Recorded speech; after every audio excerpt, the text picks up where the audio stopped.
कसे आहात सर्व? चला परत एक नवीन व्हिडिओ, नवीन ब्लॉग, थोडीशी माहिती. जर तुमच्याकडे गाडी असेल तर ही माहिती तुमच्यासाठी आहे. जर तुम्ही गाडी घेणार असाल तर ही माहिती तुमच्यासाठी आहे. जर तुमच्या जिवलगाची गाडी आहे तर ही माहिती तुमच्यासाठी आहे. आणि जर तुमचा गाडीशी काही संबंध नसेल तर तुम्ही हा व्हिडिओ सोडून जाऊ शकताय. जसं मानवी शरीरात रक्त महत्त्वाचं आहे तसंच गाडीच्या इंजिनमध्ये ऑइल महत्त्वाचं आहे. तुमच्या सर्वांना माहीत असेल इंजिन ऑइल पूर्वी 20-40 नंबरनंच यायचं आणि सर्वसाधारण लोक तेच वापरायची. तो ट्रॅक्टर असू दे, ट्रक असू दे किंवा कार असू दे. पण जग बदलत गेलं, प्रगती झाली आणि चांगली ब्रँडेड ऑइल्स आली. त्यांची ग्रेड पण ब्रँडेड आलीत. ऑइल कुठलंही खराब नसतं, फक्त ते त्या ग्रेडचं बनवलं गेलेलं असलं पाहिजे. आता ऑइलचं काम काय असतं तुम्हाला माहीत आहे का? ओ माझ्या बंधूंनो, तुम्ही कधी गाडीचं बोनेट उघडून ऑइल चेक केलं का? कमीत कमी आठवड्यातून एकदा तरी. काही तर अपवादात्मक लोक अशी आहेत की ती वर्कशॉपला येतात. मी विचारतो ऑइल चेक केला होता का? तर ते म्हणतात आत्ता तर 5,000 पूर्वी मी ऑइल बदली केली होती, आता सारखं चेक करायची गरज काय? गरज आहे. ऑइल फार महत्त्वाचा घटक आहे. आणि ऑइलची कामं काय असतात आणि ऑइलचा वापर कसा करायचा याच्याबद्दल सविस्तर माहिती सांगणार आहे आपल्या सोप्या मराठी भाषेमध्ये, जी सर्वांना समजेल आणि सगळ्यांचा फायदा होईल.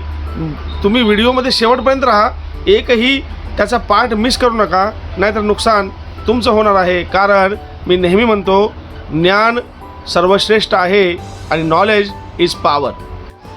स्नेहन शब्द तुम्हाला माहीत आहे का? स्नेहन, मी एक नवीन शब्द शिकलो आहे, स्नेहन.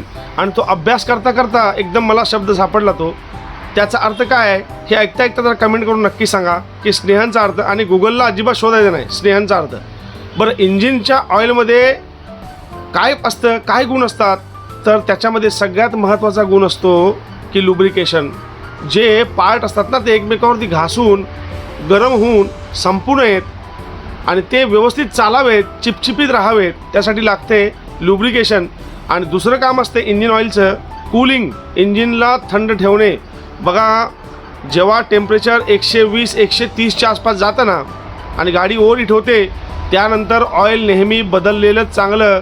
कारण 130ला तुमच्या ऑइलची कार्यक्षमता संपते आणि ऑइल बदललेलं कधीही चांगलं.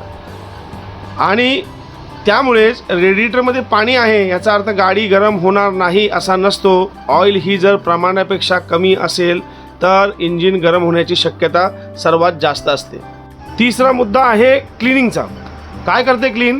इंजिन ऑइल जेव्हा इंजिनच्या आतून फिरतं ना, तुमचं कार्बन, तुमचा स्लज, तुमचा गंज, तुमचे जे मेटल घासून थोडं जो कण निघतात ते सगळे नेऊन फिल्टरकडे देते व फिल्टरमध्ये थांबवून चांगलं ऑइल आणि परत इंजिनमध्ये कंटिन्युअसली चालत असते.